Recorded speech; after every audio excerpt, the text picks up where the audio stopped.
Posibleng magkaroon daw ng blockbuster trade itong NLEX Soul Warriors at ang Magnolia Chicken Templados Hot Shots, kung saan mapupunta sa Magnolia si Shawnee Winston at dito naman sa NLEX si Javi Gomez de Leano. Interesado daw ang Magnolia Hot Shots dito kay Winston dahil nakikita nila yung role nito dito sa NLEX ay pwede niyang ma-duplicate o magawa sa Magnolia.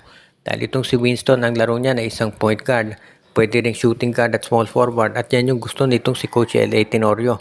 Dahil makakatulong to dito kay Jerome Lastimosa. For example, pwedeng magpare sa backcourt itong si Shawnee Winston at si Jerome Lastimosa. Kaya sa tingin ni Coach L.A. Tenorio, nababagay si Winston dito sa kanilang lineup. Nagkaroon ng breakout conference itong si Winston pagkatapos siyang i-trade. Converge, kaya sa tingin ko magiging okay talaga to para dito sa lineup nitong si Coach L.A. Tenorio. Kung sakasakali nga, itong si Winston magiging isang small forward yan, at mas maganda nga kung siya papalit sa pwesto ni Javi Gomez de Leano, dahil itong si Winston hindi na yan 3-point shooter.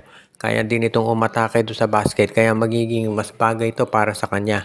At nasisiguro din natin na isa to sa mga players na magagamit ng mabuti at magiging maganda yung samahan nila ni Xavier Lucero dahil kino-complement nila ang laro ng isa't isa.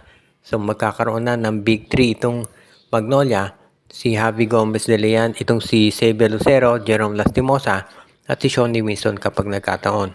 At ito na siguro yung magiging susi dito sa Magnolia para masiguro na sila makakaabot na sa finals at mananalo ng kampyonato, dahil parang yan talagang iniintay ngayon nitong Magnolia Hot Shots. Kung sakasakali na magawa nila to, sa tingin ko makakabuti ito sa Magnolia, lalo na alam naman natin na itong Magnolia talaga ay isa doon sa mga teams na gusto talaga na makabawi dito sa darating na Governors Cup.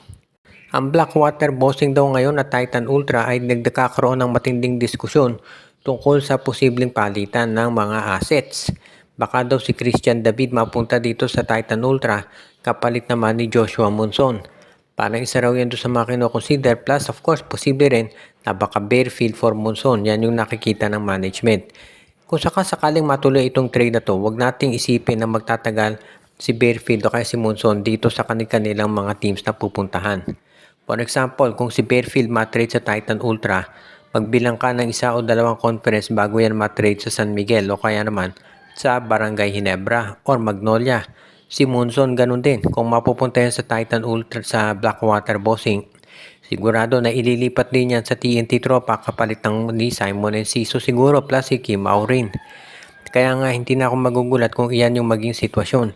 Ang balita lang natin, itong dalawang players na nabanggit, iyan yung makikita talaga natin na po pwede na maging tinatawag na franchise players. Of course, kung si Monson mapupunta sa TNT, magiging role player yan doon. Pero makakatulong pa rin kay Coach Chot Reyes. Ito si Barefield, kung yan mapunta sa San Miguel, yan yung magiging kompleto talaga yung lineup nila. Lalo na kung kakaroon ka ng isang Benny Boatwright na import. Kaya mukhang ito na talaga yung nababagay dito sa San Miguel Beermen. Hindi tayo sigurado kung po pwede ito si Barefield sa Ginebra, no? Dahil yung laro nito halos pareho kay RJ at baka magagawa lang sila sa minuto at bola. At sa Magnolia naman, para yung laro din ito halos parehas kay Jerome Lastimosa. So malamang sa San Miguel tumapunta if ever. Ito naman si Joshua Monson, sigurado sa TNT yan dahil matagal na napapabalita na gusto ni Coach Chot Reyes yung laro nitong si Joshua Monson. At sa tingin niya nababagay ito dito sa dribble drive offense. Kaya nga sa tingin ko makakatulong talaga dito sa TNT yung pagkuha dito kay Monson, lalo na at sa todo sa mga players na inaabangan nila.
Thank you.